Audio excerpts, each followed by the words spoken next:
সবাই কেমন আছো? আশা করছি ভালো আছো। আমিও বেশ ভালো আছি। দিনটি ছিল 22শে জানুয়ারি। আমরা গেছিলাম একটা পিকনিক করতে। দেখো তো আমরা এখানে বাসে উঠে পড়েছি। তো যাচ্ছি। সকালে অনেকটাই কুয়াশা ছিল, তারপর যেহেতু বেলার দিকে অনেকটাই রোদ উঠেছিল, তো দেখো চারিদিকের ভিউটা কি সুন্দর লাগছে, তাই তোমাদের সাথে শেয়ার করলাম। দেখতে থাকো পুরো ভিডিওটা। দেখো বেলার দিকে খুব সুন্দর রোদ উঠেছিল, সূর্য মামা দেখা দিয়েছিল। তারপর আমরা যাচ্ছি। জায়গাটা ছিল 58 গেট। সেখানে গঙ্গা ছিল আর একটি পাশে চিড়িয়াখানা ছিল।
আমাদের ওখানে পৌঁছাতে প্রায় 2 ঘন্টা টাইম লেগেছিল বাসে।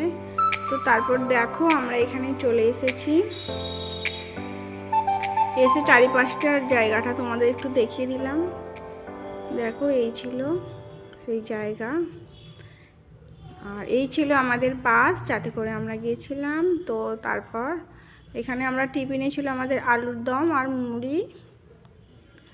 তো সেটা খেয়ে তারপর একটু ফটোশ্যুট হচ্ছিল। তারপর দেখো কিছুক্ষণ পরে ছিল কাবাব। তো কাবাবটা খেয়েই আমরা চলে গেছিলাম একটু ঘুরতে গঙ্গার ধারে। সেখানে লঞ্চ চলছিল, নৌকা ছিল, অনেক কিছু ছিল। তো সেটা দেখে আমরা আবার চলে এসেছিলাম সেই জায়গায়, পিকনিকের জায়গায়। তো এখানে দুপুরে খেতে বসে পড়েছি। দুপুরের মেনুতে ছিল চিকেন কষা, মটন কষা, চাটনি, পাঁপড়, ভাত, বেগুনি, স্যালাড, পাঁপড়, চাটনি এসব। তারপর দেখো খেয়ে আমরা সেখানে চলে গেছিলাম চিড়িয়াখানায়। তো সেখানে পাখি ছিল, অজগর সাপ ছিল, তারপর অনেকগুলো ছিল হরিণ, খুবই সুন্দর লাগছিল। তারপর আমরা চলে এসেছিলাম বাড়ি। তারপরে সন্ধে হয়ে গেছিলো আর ভিডিওটি অনেক বড় হয়ে যাচ্ছে, তাই টাটা বাই বাই।